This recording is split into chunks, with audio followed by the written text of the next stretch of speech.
সোমবার সন্ধ্যাবেলা Kailashahar Hirachhara ADC ভিলেজে BJP দলের পক্ষ থেকে একটি যোগদান সভা অনুষ্ঠিত হয়। উক্ত যোগদান সভায় সিপিআইএম ও কংগ্রেস দল ত্যাগ করে 211 জন ভোটার বিজেপি দলে যোগদান করে।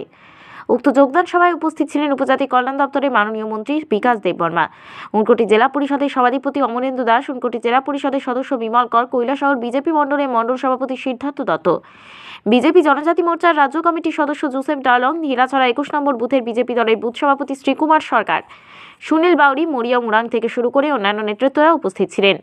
নবাগতদের দলীয় পতাকা দিয়ে দলে বরণ করে নেন মন্ত্রী বিকাশ দেববর্মা। উপস্থিত নেতৃত্বরা বক্তব্য রাখতে গিয়ে রাজ্য সরকারের বিভিন্ন উন্নয়নমূলক কাজকর্মের কথা তুলে ধরেন, পাশাপাশি সিপিএম এবং কংগ্রেস দলের বিভিন্ন কাজকর্ম নিয়ে তীব্র আলোচনা করেন। আমি বুঝতে পারতাম না, অনেক লেট হয়ে গেছে, তো এক দুটো কথা আমি বলবো। গণ্যবর আন্ডারে 3টা ডিসি আছে, হীরাছড়া, দেওরা, উনকোটি। এই 3টা ডিসি এবার অনেক আমরা কষ্ট করছি, কিন্তু আমাদের সমিতি ব্লক আমরা নিতে পারছি না, দুঃখের বিষয়। এরপরেও আমরা বিভিন্ন লাইন ডিপার্টমেন্ট দপ্তর মাধ্যমে এডিসি কে, এখানে জনজাতি যারা আমরা এডিসিতে যারা আমরা বসবাস করি,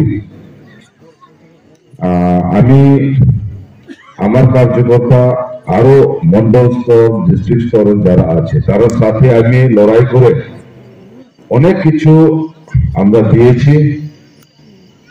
আপনারাও জানেন, এখানে যারা কার্যকর্তা হীরাছড়া বিসিতে যারা জনজাতি হীরাছড়াতে যারা আছে তারাই বলতে পারবো। আমি বিডিওর সাথে, ডিএম এর সাথে কোনো সময় আমার অমরেন্দু কাকু তাদের কাছে আমি নিজেই গেছি, মন্ডলে আমি গেছি তারও সাহায্য করার জন্য।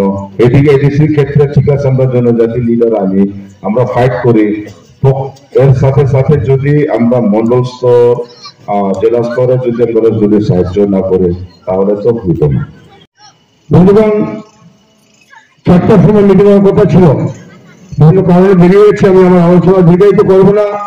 এখানে আমাদের মাননীয় মন্ত্রী মহোদয় আছেন, অত্যন্ত সময় উপযোগী, এবং আমাদের এই প্রত্যন্ত এলাকায় মাননীয় মন্ত্রী মহোদয় এসেছেন, তার জন্য আমরা ওনার প্রতি অনেক বেশি কৃতজ্ঞ।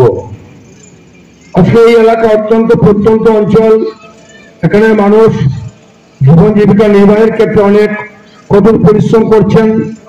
পাশাপাশি এখানে এই যে বাগান, হীরাছড়া বাগান, সেই হীরাছড়া বাগানে এখানে যারা চা শিল্পের সঙ্গে যুক্ত ছিলেন, যারা চা বাগানের সঙ্গে যুক্ত ছিলেন, আজকে তারা চা বাগান থেকে কোন রকম উপকৃত পাচ্ছেন না। এখানে জনৈক দালাল সেখান থেকে সেই সমস্ত শ্রমিকদের বুকের ভাত কেড়ে নিয়েছে। সেই দালাল সম্পর্কে আমার মন্ত্রী মহোদয় ওনারও নলেজে আছে, এবং সেই দালালের বিরুদ্ধে বর্তমানে মামলা চলছে।